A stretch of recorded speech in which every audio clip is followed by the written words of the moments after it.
Thank you so much for joining us right here at Press TV's Top 5. I'm Marzieh Hashemi. Thanks so much for being with us. Well, in Russia, the chairman of the State Duma's International Affairs Committee says that Israel's position on a nuclear deal between Iran and the P5+1 is unrealistic. Alexei Pushkov says that Iran cannot deny its nuclear rights and that all countries involved in drafting the deal share the same opinion.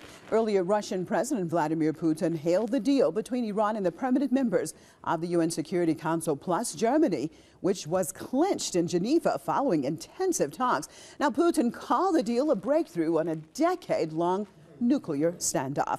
He stressed that it is the first step on a long and difficult path and a step forward toward a permanent solution to the dispute over Iran's nuclear program.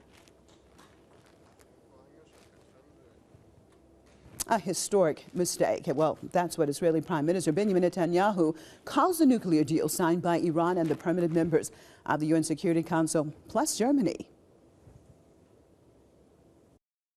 What was concluded in Geneva last night is not a historic agreement. It's a historic mistake. So Israel is not bound by this agreement. We cannot and will not allow a regime that calls for the destruction of Israel to obtain the means to achieve this goal. We will not allow Iran to have a nuclear weapons capability. Well, other top Israeli officials have also voiced anger at the agreement. Foreign Minister Avigdor Lieberman has called the deal Tehran's greatest diplomatic victory as the country has gained recognition for its right to enriching uranium. Israel's economy minister Naftali Bennett has also said that Tel Aviv is not bound by the agreement. Now, in the past few weeks, Israeli authorities have been attempting to block any conclusion of any deal with Iran. Well, right here in Tehran, we're joined by investment banker, Mr. Rouzbeh Aliabadi. Thank you so much for being with us. Well, Mr. Aliabadi, tell me about this deal. Is it a win-win deal? Because we're hearing positive perspectives coming out of the various capitals around the world. Of course, in Geneva, we heard John Kerry speaking well of it. Also, of course, Mr. Mohammed Javad Zarif and Lady Catherine Ashton. Your perspective, is it a win-win, both for the P5+1 and Iran, or not? I think it's a win-win. I think it's a first modest step. What took place on the early hours of November 24th in Geneva was indeed extraordinary, and I think it well deserves the word historic, and historic, not a mistake, but historic opportunity for the world to make the region more stabilized. So indeed, it was a positive step. It was a modest step, and it was an Iran deal indeed. And I think everyone came out of Geneva happy with the initial outcome, and we have to see what's going to proceed in the next 6 months. Well, Mr. Aliabadi, what do you make of these negative comments now coming out of Tel Aviv? Well, I think this is just the beginning of it. We'll see more negative comments and we'll see more negative reactions.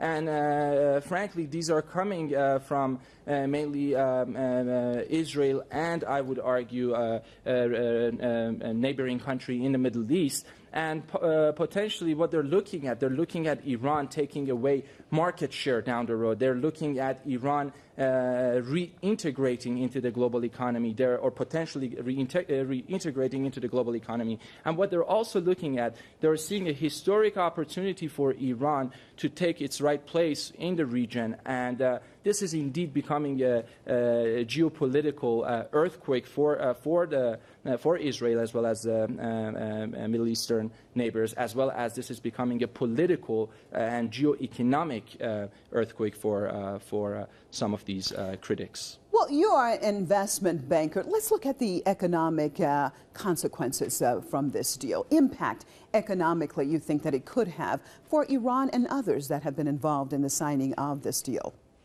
Yeah, what's taking place right now, I think it's important for the audience to know that what we're having is we're seeing limited removal of sanctions, or what I would argue we're seeing limited, we're seeing temporary, and we're seeing reversible, as the White House called it earlier on the 24th of November, of relief of sanctions. But the most important part of this is the fact that we are seeing opening up of negotiation, and Iran has crossed the line.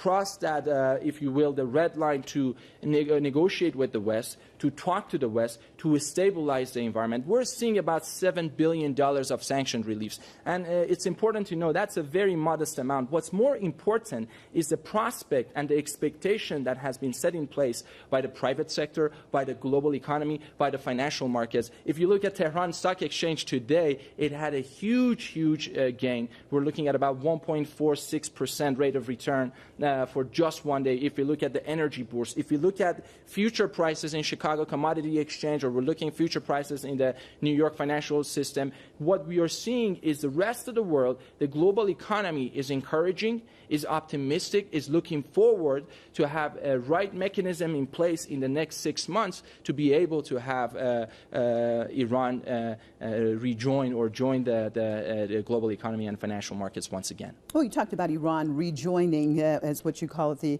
global financial markets. And going back to my previous question, talking about Israel and the role that they are trying to play. And as I said, they are not happy with the situation. Do you see them and others? For example, Saudi Arabia has been very silent about this deal also. Do you see these type of entities actually trying to play a role in spoiling this agreement? Oh, absolutely, absolutely. Undoubtedly, this is going to take place. So it's important for the 6 world powers and Iran to know that this is just a beginning, and it's going to be a tough road, and there are going to be a tremendous amount of milestones. But at the end of the day, the win-win situation is for Iran, for the world power, but for the broader global community and for stability of the world. And I think if we're looking at it a little bit more long-term, rather than being short-sighted and looking at short-sighted political gains, some of the critics like Israel and some of Arab countries are looking at, I think we're seeing Iran is playing a constructive role, can play a tremendous role in the global economy, and I think we're on the right path to get there. And your long-term prognosis of this deal? Well, it's very difficult to talk about it. I mean, we are sitting less than 24 hours from just the initial draft. What I think it's important, important that we have another Mohammad Javad Zarif on the economic front that's going and engaging not just on the nuclear diplomacy, which Mohammad Javad Zarif and the nuclear team have done a tremendous job, but we are engaging into economic diplomacy with the rest of the world. Going out there and saying to the international partners, listen, folks, we are in the 6 months, if you will, a nuclear deal time frame, but Iran is open for business. Iran is ready to become international partners with various partners that are looking at Iran as viable, accountable, dependable partner on an international platform and financial markets. Mr. Rouzbeh Ali Abadi, investment banker right here in Tehran, thank you so much for being with us.